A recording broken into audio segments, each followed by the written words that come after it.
네, 반갑습니다. 우리 오늘 말씀을 함께 나누기 전에 소리 한번 질러볼까요? 제가 소리 지르세요 하면 어떻게 질러야지? 난감하실 것 같은데, 그래서 우리 이렇게 한번 해보겠습니다. 할렐루야 하면 아멘이죠. 네, 다시 한번 해보겠습니다. 할렐루야. 네, 제가 소리 질러보겠다고 했습니다. 우리 소리 한번 질러보겠습니다. 할렐루야. 아멘. 네, 아멘. 우리 성도님들께서는 평소에 이렇게 소리를 크게 질러보실 기회들이 있으신가요? 우리가 어떨 때 소리를 크게 지르게 되죠? 기쁠 때? 기쁜 일이 갑자기 왔을 때. 슬플 때? 기분 나쁠 때? 운전하다 기분 나쁘면 소리가 이렇게 나오죠. 또 자녀분들이, 또 가족들이 말을 지지리도 안 들을 때 소리가 빽 하고 안 나오시나요? 네. 또 기도할 때, 우리 기도할 때 가끔씩 이렇게 부르짖으며 하는 기도를 하시는 분들이 있으시겠죠. 저는 또 이런 얘기 한다고 뭐라 그러실 것 같은데, 또 운동할 때, 운동 경기할 때, 또는 운동 경기를 볼 때 소리를 지르게 됩니다. 예를 들어 축구하면서 파이팅! 하고 소리를 지르거나, 아니면 패스! 우리 팀이 뭐 잘못하면 이렇게 야! 이렇게 소리를 지릅니다. 네. 그리고 운동 경기를 볼 때 제가 응원하는 팀이 잘하면 소리가 이렇게 기분 좋은 소리가 질러지게 되고, 우리 팀이 뭔가 실수를 했을 때, 제가 응원하는 팀이 뭔가 실수를 했을 때 또 이렇게 기분 나쁜 목소리가 이렇게 질러지게 되는 것 같습니다. 평소에 저도 소리 지를 일이 많지 않은데 이렇게 가끔 이런 운동 경기를 통하여서 스트레스를 풀곤 합니다.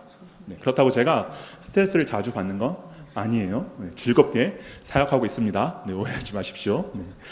오늘 말씀을 보면 이 요엘 선지자가 이 남유다의 제사장들과 그 이스라엘 백성들을 향하여서 소리를 지르라라는 명령을 하는 것을 볼 수가 있습니다. 요엘 선지자는 왜 이들을 향하여서 소리를 지르라고 하는 것일까요? 이 요엘 선지자가 소리 지르라라고 하는 것은 어떤 의미가 있는 것일까를 말씀을 통해서 함께 나누어 보도록 하겠습니다. 오늘 말씀은 요엘이 이 메뚜기 재앙으로 어려운 이 상황에 놓인 이스라엘 백성들을 향하여서 슬피 울라라는 권유를 하는 내용 중에 한 부분입니다. 요엘 선지자는 앞서서 우리가 앞에서 본 말씀을 통하여서 취하는 자들아, 포도를 마시는 자들아 라고 하면서 취하는 자들, 포도주를 마시는 자들을 향해서 울라라고 했고, 또 이어서 어렸을 때 약혼한 처녀들을 향해서 울라라고 했습니다. 그리고는 농부들, 포도원을 가꾸는 이들을 향하여서 슬피 울라라고 하였습니다. 그리고 마지막으로 이 제사장들, 당시의 종교 지도자들이라고 할 수 있는 이 제사장들을 향하여서 슬피 울라라고 말하고 있습니다. 여기서 말하는 슬피 울지어다 라는 말은 이 원어인 히브리어를 찾아보면 이 원형이 사파드라고 하는데, 이 사파드라는 것은 이 머리카락을 쥐어뜯거나 이 가슴을 치는 그런 행위를 의미하는 동사입니다. 구약 성경에서 이 동사, 사파드라는 동사가 사용된 것을 보면 이 대부분 사람이 죽었을 때 이 사람의 죽음을 슬퍼하면서 이 슬픔에 잠겨서 통곡하는 행동을 나타내곤 했습니다.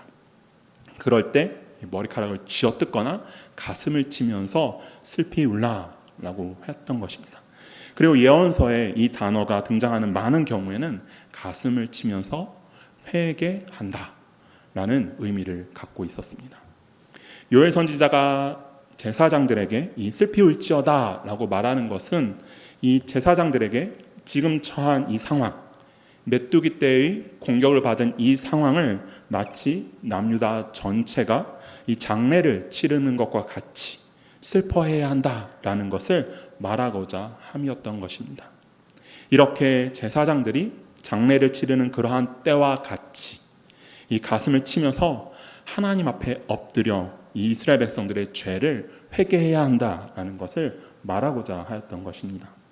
이 제사장들의 자신들의 상황을 한탄하며 비통한 마음으로 비탄에 잠겨서 이 회개해야 하는 것은 그들이 이 이스라엘 백성들의 종교 지도자로서, 그들의 영적인 지도자로서 하나님의 백성인 이 이스라엘 백성들의 죄를 바로잡지 못하고, 잘못된 신앙을 바로잡지 못하고, 올바르게 여호와 하나님만 바라보게 해야 하는 그 책임을 다하지 못하였기 때문입니다. 그렇기 때문에 요엘은 이 제사장들을 책망하면서 이 영적인 지도자로서의 그 책임을 다하지 못한 제사장들에게 슬피 울며 회개하라라고 말하고 있습니다.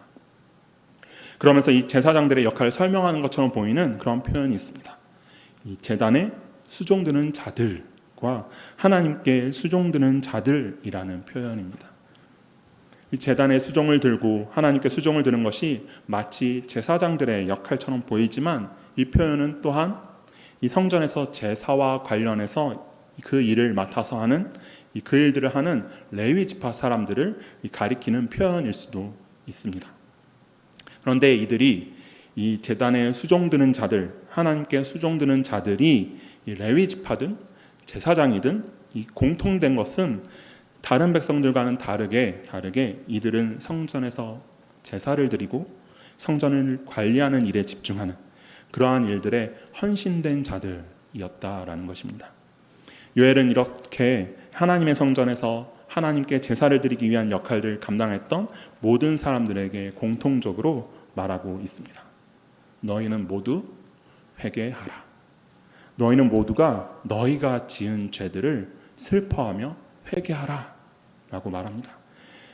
요엘이 이들에게 성전에서 제단과 하나님께 수종드는 자들에게 회개하라 라고 하면서 내 하나님이라고 부르는 장면이 있습니다. 13절인데요. 우리 13절을 함께 읽어보겠습니다. 13절을 함께 읽겠습니다. 제사장들아, 너희는 굵은 배로 동이고 슬피 울지어다. 제단에 수종드는 자들아, 너희는 울지어다.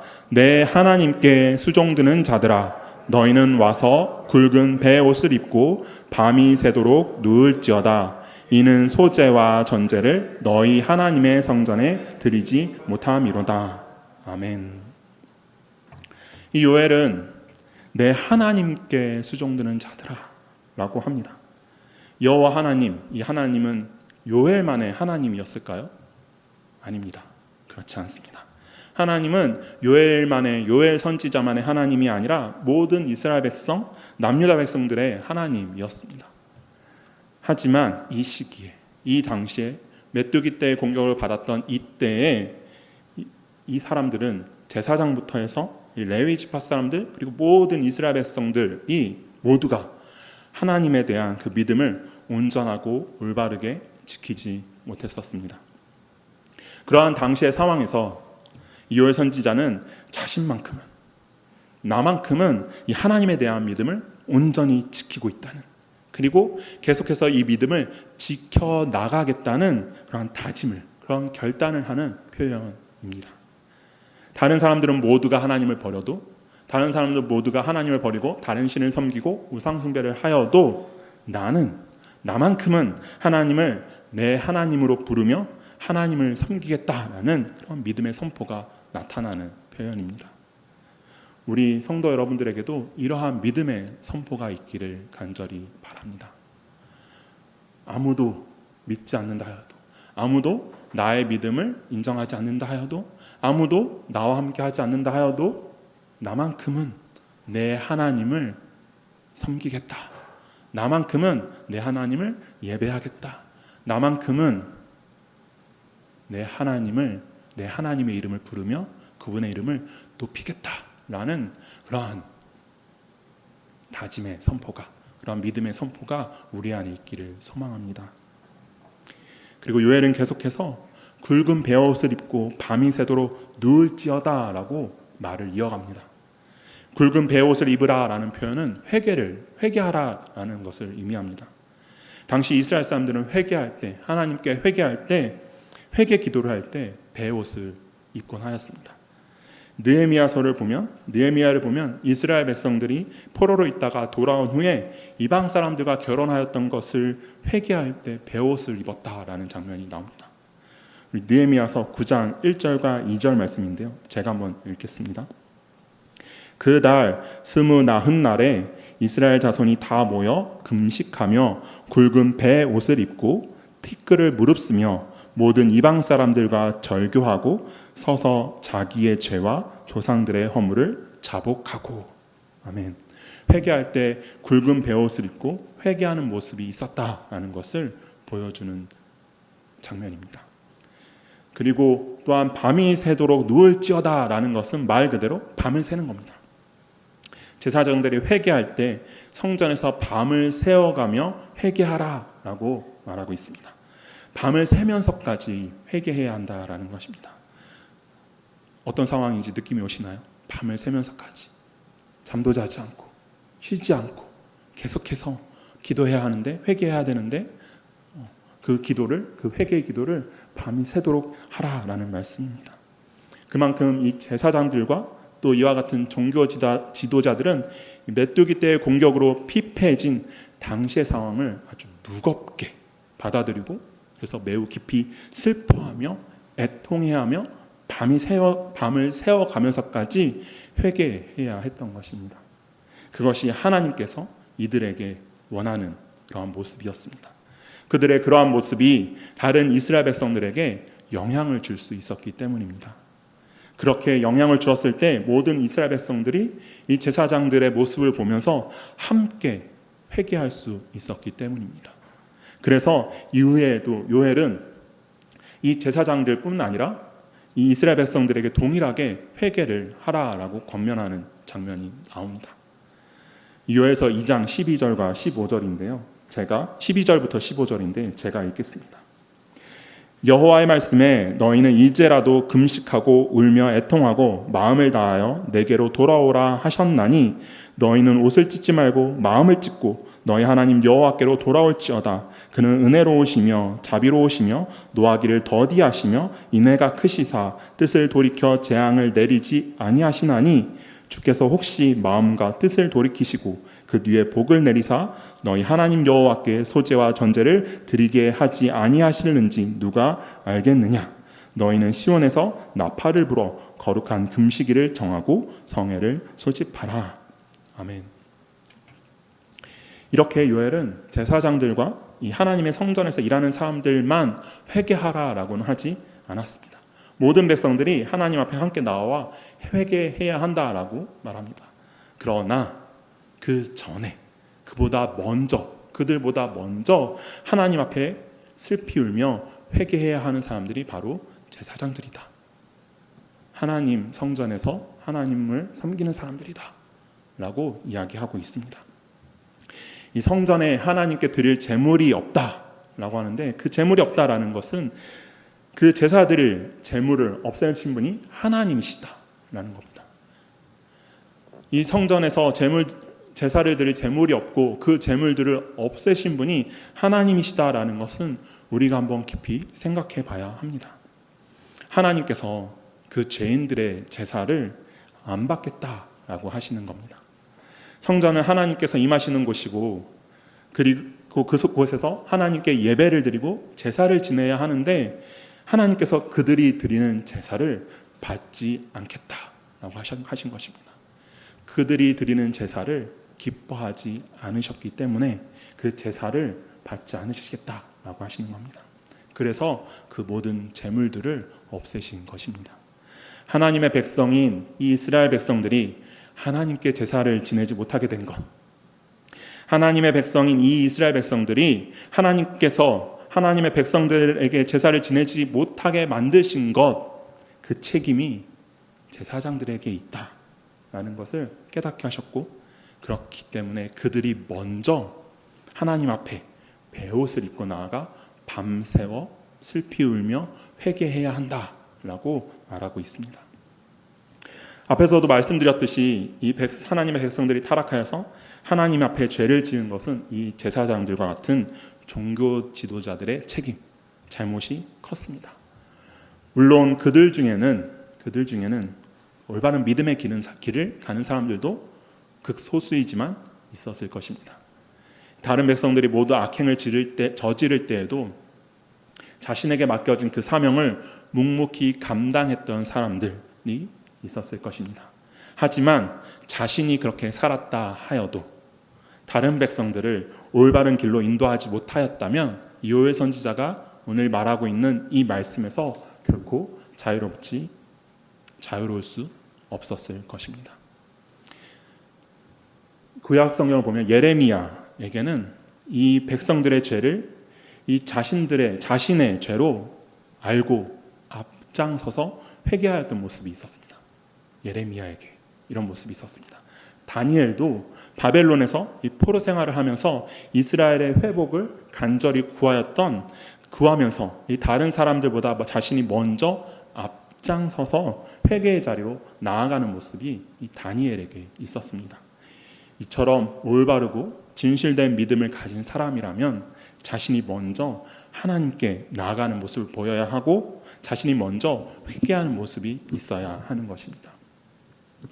그리고 당시에 이 제사장들을 향한 이 말씀, 오늘의 이 말씀은 현재 이 시대를 살아가는 우리 성도들에게, 하나님의 백성들에게, 하나님을 알고 예수 그리스도를 믿는 자들에게 주어지는 동일한 말씀이다라고 할 수 있습니다.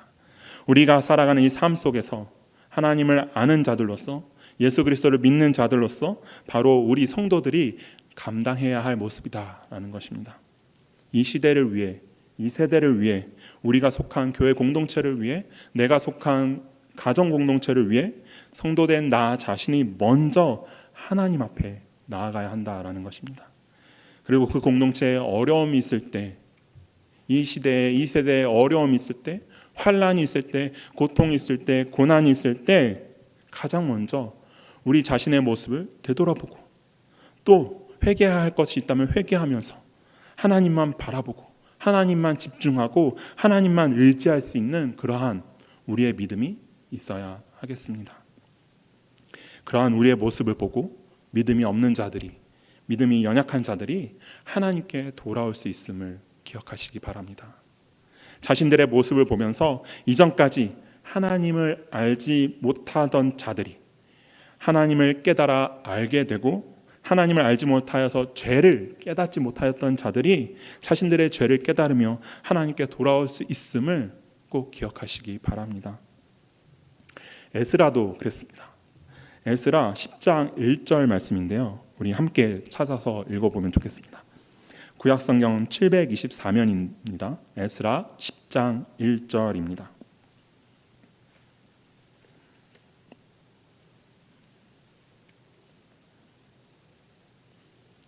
네, 화면에도 있습니다. 우리 에스라 10장 1절을 함께 읽겠습니다. 에스라가 하나님의 성전 앞에 엎드려 울며 기도하여 죄를 자복할 때에 많은 백성이 크게 통곡하며 이스라엘 중에서 백성의 남녀와 어린아이의 큰 무리가 그 앞에 모인지라. 아멘. 에스라가 하나님의 성전 앞에 엎드려 울며 기도했습니다. 그러면서 자신의 죄를 자복할 때, 회개할 때에 많은 백성들이 에스라와 함께 울며 하나님 앞에 나와 회개하는 장면이 나오는 말씀입니다. 에스라가 자신들의 죄를 깨닫고 하나님 앞에 먼저 엎드려 울면서 자신의 죄를 회개하였을 때 다른 백성들이 에스라의 모습을 통하여서 자신들의 죄를 깨닫고 회개하기 위하여 모였던 것입니다. 이처럼 우리가 먼저 주님 앞에 나아가기를 원합니다. 요엘이 이 제사장들과 종교 지도자들에게 말했던 것과 같이, 또 에스라가 그러했던 것과 같이 우리가 먼저 주님 앞에 나아가기를 원합니다. 특히 어렵고 힘들 때, 고난과 환난이 있을 때, 우리의 잘못된 모습이 있을 때, 우리의 잘못된 모습을 깨달아 알게 되었을 때 주저하지 말고, 머뭇거리지 말고 하나님 앞에 애통하는 마음으로 나아가서 회개하는 그러한 우리가, 하나님을 찾는 그러한 우리 수원명성교회가 되기를 원합니다. 그러한 마음과 모습으로 살아갈 때 그러한 우리가 이 시대에 진실되고 진정한 믿음의 성도들이 될 수 있음을 기억하시기 바랍니다. 이 제사장들을 향하여서 회개해야 한다라고 부르짖었던 이 요엘 선지자는 이제 14절에서는 그들에게 모든 이스라엘 백성들을 모아서 금식을 하라고 이야기합니다. 금식하며 기도하라라고 권면하고 있습니다. 14절을 우리 함께 읽겠습니다. 1장 14절입니다. 너희는 금식일을 정하고 성회를 소집하여 장로들과 이 땅의 모든 주민들을 너희 하나님 여호와의 성전으로 모으고 여호와께 부르짖을지어다. 아멘. 금식일을 정해서 성회를 열고 이 땅의 모든 이스라엘 백성들을 모으라고 합니다. 왜 제사장들에게 이 일을 맡겼던 것일까요? 그들에게 책임이 있으니까 그런 겁니다. 그리고 그들이 이스라엘 백성들의 영적 지도자들이었기 때문에 그들에게 이런 권면을 한 것입니다. 앞에서도 말씀드렸듯이 이스라엘 백성들을 올바른 믿음의 길로 인도하지 못한 제사장들에게 모든 백성들이 함께 모여 금식하며 기도하기 위해 준비하고 계획하라라고 말하고 있는 것입니다. 금식일을 정하라라는 것은 이 금식을 위해 특별한 날을 구별하여서 정하라라는 의미입니다. 이 당시 이스라엘은 1년에 한 번 공식적으로 금식하는 날이 있었습니다. 공식적인 금식일이 있었습니다. 그런데 공식적으로 정해진 금식일이 아니어도 나라에 환난이 있을 때, 나라에 어려움이 있을 때, 하나님의 도우심이 절실하게 필요할 때에 또는 회개해야 할 때 따로 금식일을 정해서 기도하기도 했습니다. 성경을 보면 이스라엘 백성들은 이 나라가 망한 후에 바벨론의 포로로 잡혀가서 그곳에서 1년에 4차례 금식하는 그러한 장면들이 있습니다. 이스라엘 백성들이 당시에 1년에 4차례 금식을 하며 하나님께 기도한 이유는 나라가 멸망한 그 커다란 고난 속에서 이 나라와 백성들이 다시 회복되어지는 것이 너무나도 간절하게 필요했고, 그런 긴박한 상황, 그런 다급한 상황, 너무나도 간절한 상황이었기 때문입니다. 그래서 이들이 금식하며 기도한 것입니다. 1년에 한 번 공식적인 금식일이 있음에도 4번 따로 날을 정하여서 그렇게 금식하며 기도한 것입니다. 금식은 이렇듯 간절한 마음으로 하게 되는 것입니다. 요엘 선지자는 지금이 바로 그러한 때다라고 말하고 있습니다. 그래서 제사장들에게 금식일을 정해서 기도하라라고 명령하고 있습니다. 지금 남유다의 상황이 어떤 상황인가요? 현재 그들이 마주한 상황, 그들이 마주하고 있는 이 상황은 평소에 일상적으로 기도드리던 그 기도가 아닌 모든 백성들이 마음을 찢어가며 기도해야 하는 그러한 상황이었습니다. 그러한 기도로만 지금의 이 상황들, 그들이 마주한 이 문제들이 해결될 수 있는 그러한 상황이었습니다. 금식을 통해서 금식을 하며 기도하며 하나님만 바라보고 하나님께만 집중하고 하나님만 의지하며 겸손하게 하나님 앞으로 나아가야만 하는 그러한 상황이었습니다. 그래서 금식하며 기도하라라고 말하고 있는 것입니다. 우리도 이렇게 간절함으로 하나님 앞에 나아가기를 원합니다. 겸손함으로 하나님 앞에 나아가기를 원합니다. 그리고 그렇게 하나님 앞에 나아갈 때 하나님께서는 이 하나님의 백성들의 기도를 들으시는 분이시다라는 것을 믿으시기 바랍니다. 요나서에 이런 내용이 있습니다. 하나님께서는 타락하여서 죄로 가득한 그 니느웨로 요나를 보내서 그들에게 하나님의 그 심판의 경고를 하게 하십니다. 요나를 통하여서 하나님의 이 경고의 말씀을 들은 이 느느웨 사람들이 어떻게 했을까요? 왕부터 해서 모든 니느웨 사람들, 심지어 짐승들에게까지 금식하며 기도하라라는 장면이 있습니다. 모든 사람들에게 금식을 하도록 합니다. 그러자 그들이 금식하며 했던 그 기도를 들으신 하나님께서 이 니느웨를 심판하시고자 했던 그 뜻을 돌이키십니다. 하나님의 백성들이 모든 것을 다 내려놓고 오직 온 마음을 하나님께로만 향하여서 간절하게 기도할 때 하나님께서는 그들의 기도를 들으시고 응답하시는 분이심을 믿으시기 바랍니다. 그래서 하나님께서 우리의 기도에 응답하신다는 그 믿음이, 그러한 소망이 우리에게 있기를 소망합니다. 간절한 마음으로 하는 이 진실된 금식 기도는 우리에게 용서와 구원뿐 아니라 어떠한 상황에서도 하나님을 향한 소망을 갖게 하고, 고난 중에도 감사와 기쁨을 고백하게 합니다. 우리 하나님께서 우리의 기도를 들으시고 가장 선한 것으로, 가장 좋은 것으로, 하나님의 것으로, 하나님의 방법으로 우리에게 허락하시는 분이시기 때문입니다. 그렇기 때문에 우리가 기도할 때 특별히 금식하며 기도할 때 하나님만 바라보며 간절하게 하나님을 부르짖어야 하겠습니다.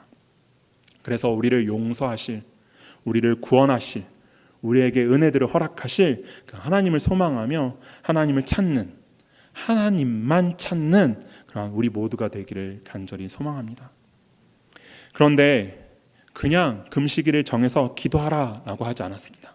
오늘 여엘 선지자는 그냥 금식일을 정해서 너희 기도해 라고 한 것이 아니라, 그들이 금식일을 정한 후에 어떻게 하라고 하나요? 성회를 소집하여서 장로들과 이 땅의 모든 주민들, 이스라엘 백성들을 모으라라고 합니다. 14절을 제가 다시 한번 읽겠습니다. 너희는 금식일을 정하고 성회를 소집하여 장로들과 이 땅의 모든 주민들을 너희 하나님 여호와의 성전으로 모으고 여호와께 부르짖을지어다. 아멘. 어떤 사람들 한두 명으로 해결되는 문제가 아니었습니다. 대표되는 몇몇 사람들로 해결되는 문제가 아니었습니다. 모두가, 이스라엘 백성들 모두가 한 마음이 되어야만 했습니다. 모두가 자신들의 죄를 깨닫고 그 죄를 깨달음으로 자신들의 죄악된 모습들을 슬퍼하며 회개해야만 했습니다. 요엘 선지자는 이스라엘 백성들이 그러하기를 원했습니다. 아니, 이것은 하나님께서 이들에게 원하시는 그런 모습이었습니다. 사실 모든 이스라엘 백성들이 이 하나님의 성전에 모이는 것은 현실적으로 불가능한 일이었습니다. 그 많은 인원들이 다 모일 수 있는 것은 아니었지만 이들 모두의 마음만은 하나로 모여야만 했습니다. 요엘 선지자가 말하는 그런 금식하며 회개하는 이 기도는 남유다 백성들을 향한 것이었기 때문에 자신들이 있는 그 자리에서라도, 비록 하나님의 그 성전에까지는 오지 못하더라도 자신들이 있는 그 자리에서라도 하나님을 향하여서 자신들의 죄를 낱낱이 고백하며 회개해야만 했던 것입니다. 이 자신들의 죄로 인하여서 이 메뚜기 떼의 공격을 받아서 커다란 혼란 속에 있던, 그래서 환란 가운데서 이 갈팡질팡하던 이 백성들은 그렇게 모여서 또 마음을 모아서 하나님께 부르짖어야만 했습니다. 14절에서 이 부르짖을지어다라는 이 표현은 히브리어를 찾아보면 그 원형이 자아크라고 하는데, 이 자아크라는 단어는 아주 위험한 상황에 처한 사람이 누군가를 향하여서 급히 도움을 요청하면서 애타게 부르짖거나 목이 터져라 외치는 소리라고 합니다.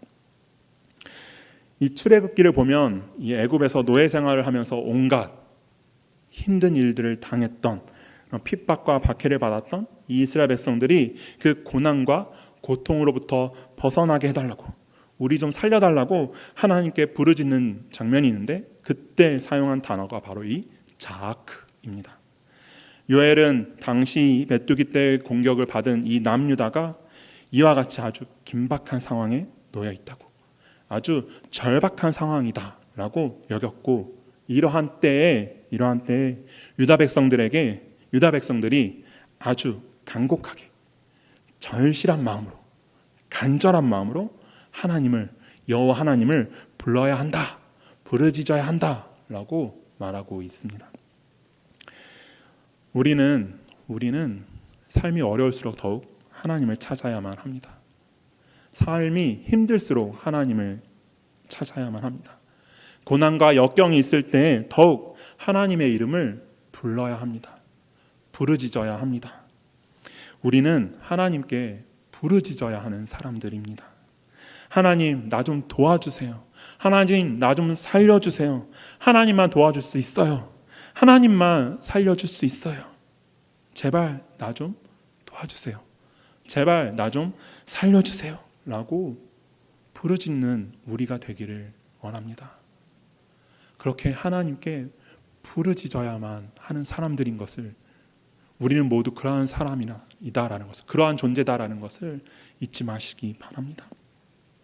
그렇게 하나님을 부르는 그 소리에 절박한 마음이, 간절한 마음이 있어야만 하겠습니다.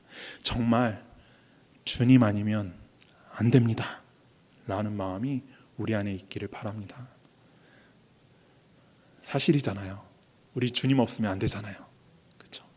주님만 도와줄 수 있는 분이시잖아요. 우리가 다른 어떤 것을 의지할 수 있겠습니까? 다른 어떤 것에 도움을 요청할 수 있겠습니까? 우리가 오직 도움을 요청하고 우리가 의지하고 우리가 구해야 하는 분은 오직 하나님밖에 없음을 잊지 마시기 바랍니다. 그럴 때 하나님께서 우리의 기도를 들으시고 우리의 마음을 모두 아시는 하나님께서 그 기도에 응답하실 줄 믿으시기 바랍니다. 함께 하시는 하나님께서 허락하실 그 은혜들을 소망하며 그러한 믿음으로 하나님을 향하여 부르짖는 소리가 멈추지 않는 그런 우리 수원명성교회가 되기를 간절히 원합니다. 그리고 우리가 부르짖을 때 하나님을 향하여서 우리의 마음을 다하여서 간절한 마음으로 부르짖을 때에 따로 각자의 소리가 아니라 마음을 합하여서, 우리의 마음을 합하여서 하나님께 부르짖는 그러한 우리 수원명성교회 성도 여러분들이 다 되시기를 바랍니다. 믿으시기 바랍니다. 하나님은 우리의 기도를 들으시고 응답하시는 분이십니다. 우리의 기도를 들으시고 응답하시는 그 하나님께 부르짖는 우리 모두가 되기를 간절히 바랍니다. 함께 기도하겠습니다.